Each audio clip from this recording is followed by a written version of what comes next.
Now, both of your features are back-to-back world champion poets. Both of them are going to school in the San Francisco Bay Area. Both of them can be seen on HBO. Russell Simmons' Deaf Poetry presents Brave New Voices, and both of them are going to be on the stage in just a little bit. So please, audience, give me all the muster you can guster. Give me all the noise and love and support that you can make for your features coming to the stage right now. Jocelyn and Jamaica Euphoria!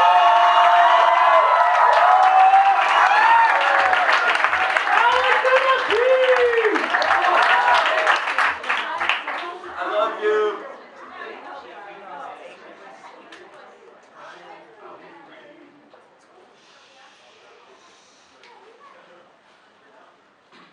The human anatomy is a fascinating circus act. We're all built to be men attractions, but when disassembled, we ain't nothing more than a freak show. I will be your ringleader for tonight's main event entitled 7 Limbs of Sexuality. 1. Big toe. The fact of the human body is set off balance when missing a big toe, thus making it hard to walk in a straight line. I am your tightrope walker, staggering the dividends between gay and straight, tiptoeing this gray area of binaries and bisexuality too. Did you know that your knees are your weakest part of your legs? It is not your Achilles heel. See, I've never fallen head over heels, but I can weaken the knees from a passionate man or a strong woman. 3. Sections in your eyes, like 3 ways to see love. With him, with her, and with yourself. I'm still trying to learn all of them, so this is where every time I've had to justify for my identity. Every time someone told me, hey, yo, Joss, yo, maybe, this is just a phase of getting over after college. Hey, yo, maybe, you like all those other girls who say that they're curious. 4.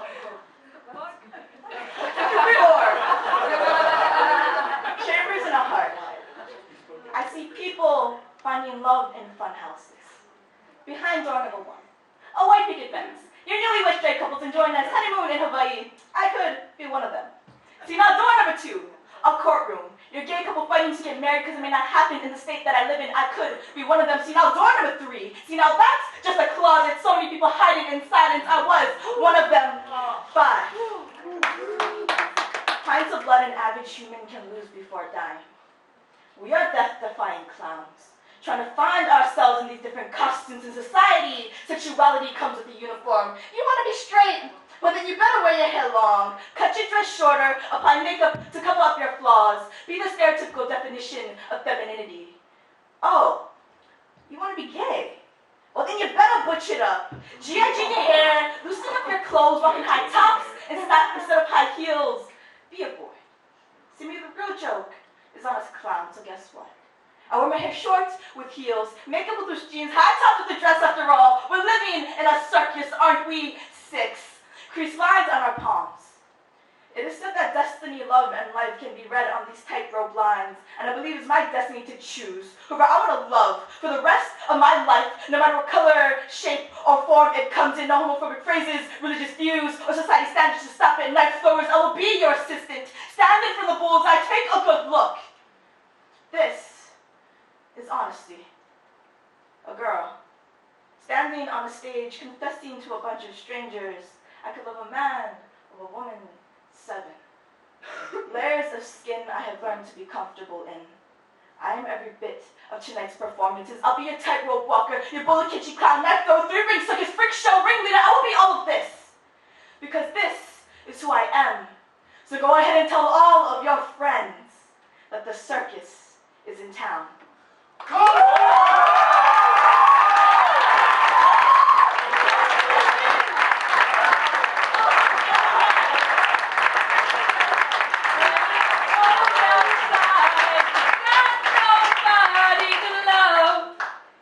Understand what I mean when I say ain't no way we're gonna give up. And like a little girl cries in a bed at the monsters that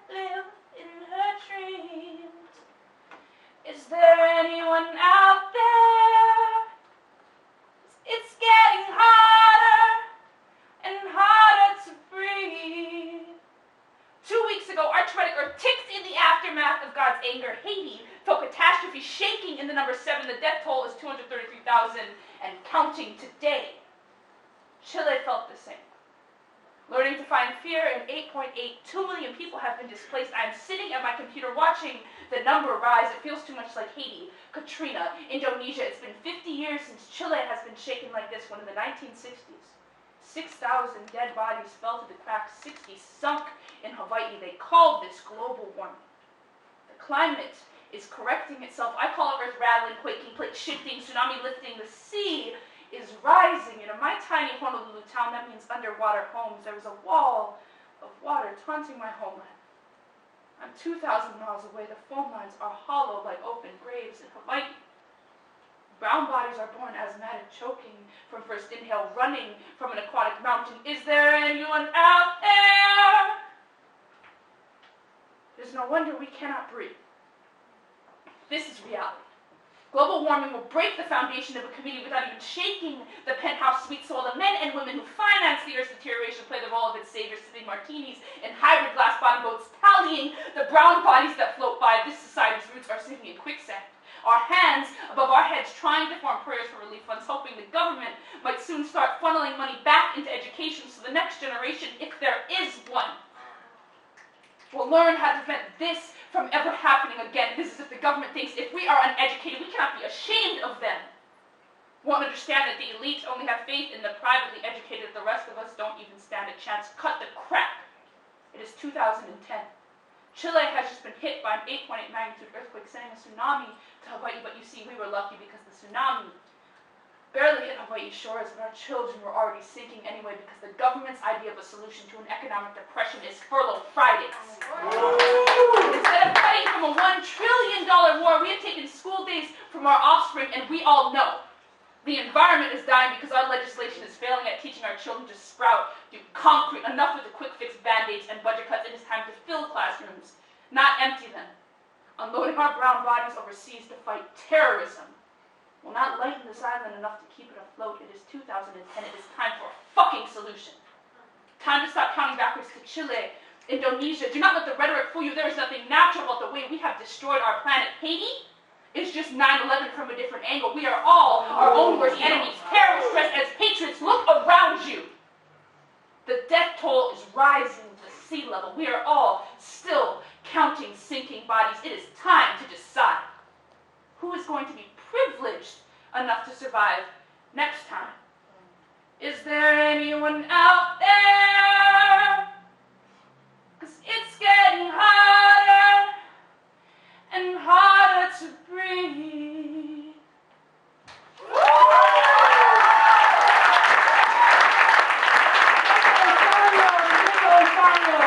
We're going round robin. We're just going to keep climbing over the head with poetry. Jamaica, Jocelyn, Jamaica, Jocelyn, Jamaica, Jocelyn. So I wrote this last week during finals week.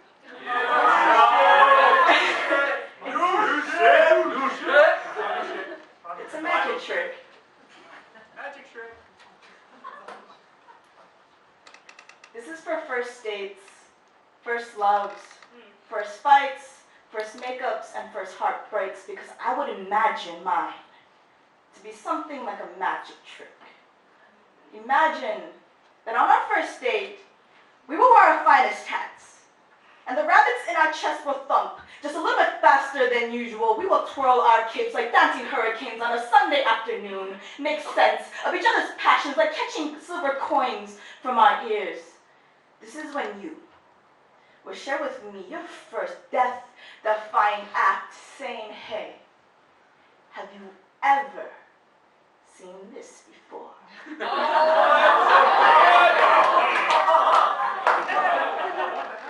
I will be astonished because laughter will be a part of the stardust caught in our enchantment love. In our relationship, you will make me believe in magic, bending the iron in our veins as if they were antique spoons. Watch our hands become hungry for one another. Our souls will walk on water made of lavender, unwrap our blanketed arteries from our hearts. Watch them take flight like turtle doves from our palms. I will wonder where they went. And you will tell me to pick a hand.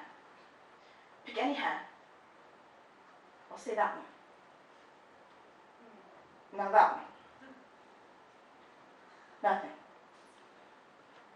I will ask you how you managed to steal the rabbit in my chest, and where did you put it? And you will reply, magicians never reveal their secrets. We all keep secrets tucked in our back pockets.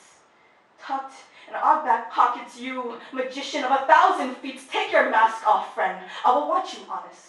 Want your true identity, because secrets look a lot like insecurities, like lying, like deceit, like fighting. Looks a lot like us fighting fight. Yes, maybe one day we will fight angry and hard and furious, like blowing fire from our tongues, pulling ribbons of lies from our mouth. We'll swallow our pride like digesting double-edged swords.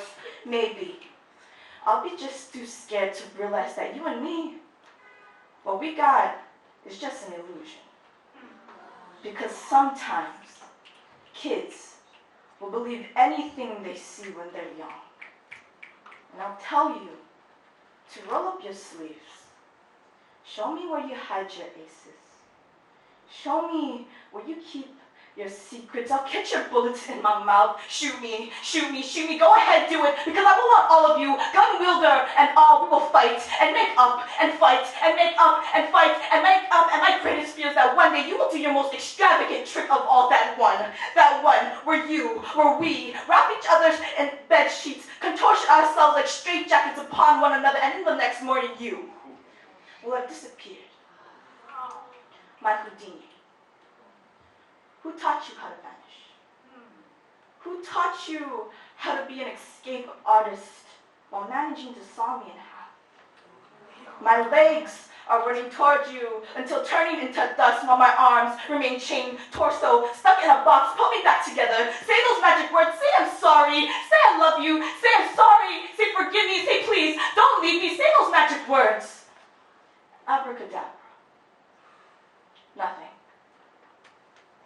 This is the moment when we put our rabbits back in our hats, put the tricks away, and hang up our capes. This is the moment when kids like us stop believing in magic.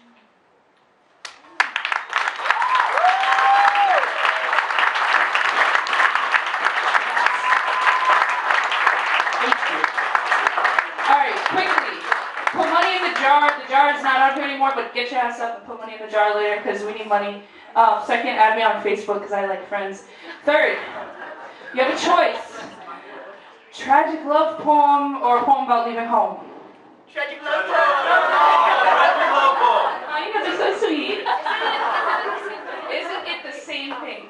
I'm going to write you a tragic love poem. Please do. No, not you.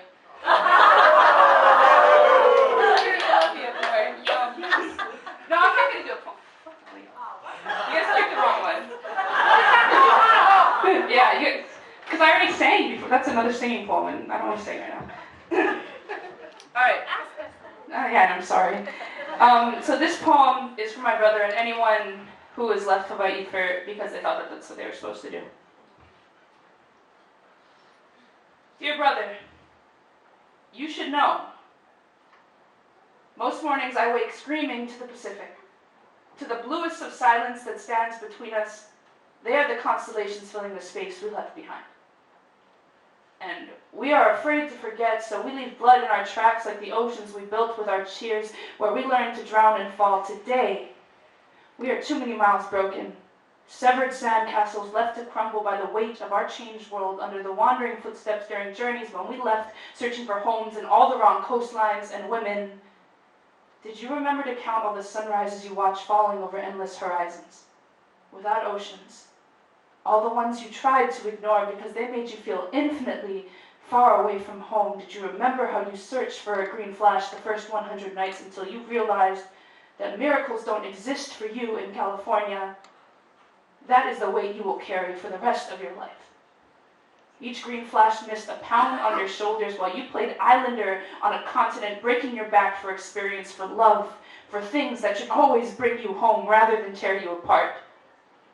But they told you that you could find yourself away from your roots, and you Like every good Hawaiian, listen to the beautiful men and women in suits as they proclaim that an education would lead you somewhere enlightened, far away from the ocean that your grandmother is scattered in, away from the mountains where you learned to breathe, from the roots you hung yourself from in adolescence, and you believe them.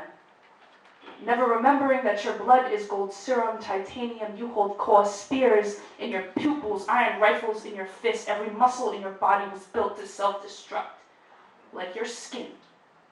10 shades too light in a world obsessed with color and definition, building your soul into contradiction, into conflict. But brother, only your tongue can shield you from the broken you have and will feel, so mold your memories into bullets, into blades, into things that can break and sever, because you, the you that was born 1,000 years ago, was built in warrior breaths of all the things we take for granted and slip under our eyelids and skin, pretending that being something at heart is ever enough, that being here will ever be enough, that doing all you can will ever be enough when it's not, at least not today. So instead, I carry a white flag in my veins for every time I wish I could call, for every time I checked flight costs online, filled out the UH transfer form, but didn't have the strength because it felt too much like giving up, felt too much like failure and shame. But this feels too much like sacrifice. So I give myself standing ovations for all the songs of martyrdom I sleep by. You should know. It helps to feel you over the ocean, to know that I have a brother whose skin is the same color of forgotten, whose fist the same textured callus, the same kind of severed roots, organs, and wings, the things we are ashamed of and hide behind our jackets and closets. We all have them. But you and I are connected by the remains of umbilical scars. We are fighting the same wars, trying to write something beautiful enough to be remembered by, to sing our way into someone's memory. We try to forget how our parents failed to love us the way we asked them to. We are dying to succeed in the meantime in a world that starts burying us from first breath. We are sorcerers of the night, calling out names of gods we have forgotten long ago, searching for the wings we left on shores we shouldn't have launched from, looking for homes we'd never find.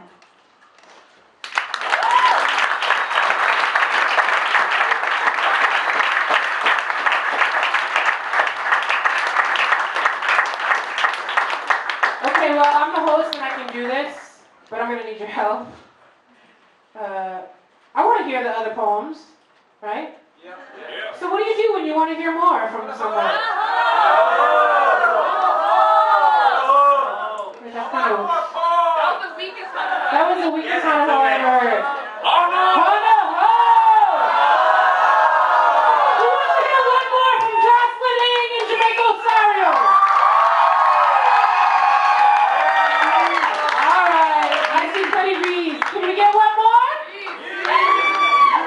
These are two amazing sisters that have come out of the Youth Speaks program. So put your hands together one more time. Hono ho for Jocelyn and Jamaica, Ontario.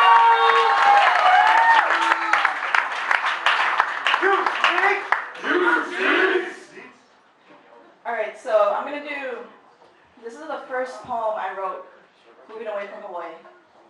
And it's more, not so much a love poem, but it's about finding my identity for my culture.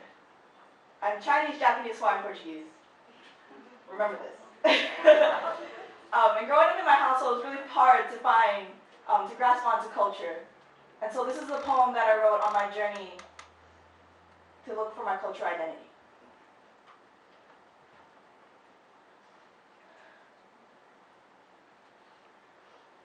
Open letter to the four-chambered heart of my cultures. You are the compass of a girl I have never truly known, but I've always loved from a distance you. My sugarcane plantation love child. Four-person car crash of an ethnic collision, my organs facade found beneath the rubble of silence. As I write this to you, I wear a dress made of California clouds and a Washington snowfall bleached. And whitewash me, American, tell me, will you love me for my flaws even if I told you I couldn't speak your dialects, darling? Will you love me for my shame, for my stillness, for my shh? I want to learn the geography of your body. of bone, wrapped in heritage, wrapped in skin, draped like a map for the longitude and latitude composing your soul, looks so similar to a birdcage you, my 1,000 paper cranes, folding the full moon with a Zhang dynasty lullaby. Tell me, is there a China lion dancing in your nightingale heart? Because I only know how to build great walls around the mind. We are language barriers, so bite my tongue as I'll bite yours, and let's French kiss into the blood. Cherry blossoms drenching our mouths, taste of colonization. I don't need a translator to understand why you wear tragedies like lipstick, my queen of fallen empires. How many times have you been to war? How many times has your body been intruded, plundered, and stolen? I can see Hawaii laced in your island-chained fingertips, while I wear wild links around my wrist, a slave to silence, and I can still hear Hiroshima in your breath.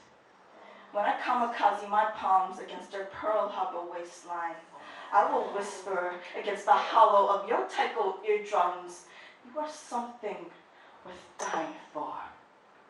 I will grasp onto the traditions hanging over your collarbone. You will always be more than just a picture bride, more than that China shop downtown that people use time and again, expecting to get so much after offering you so little. You are more than just a beach, more than sandcastles and mermaid songs in the ocean. You are the Pacific, you are the distant foreign deserts crying when missing home. I want to call you home. Love, place me under your sailing mast of a spine. I will follow the constellation beauty marks on your back as they navigate me to the Portugal, hiding in the northern nape of your neck. Let me rest my shipwrecked lips upon your silent shores. And as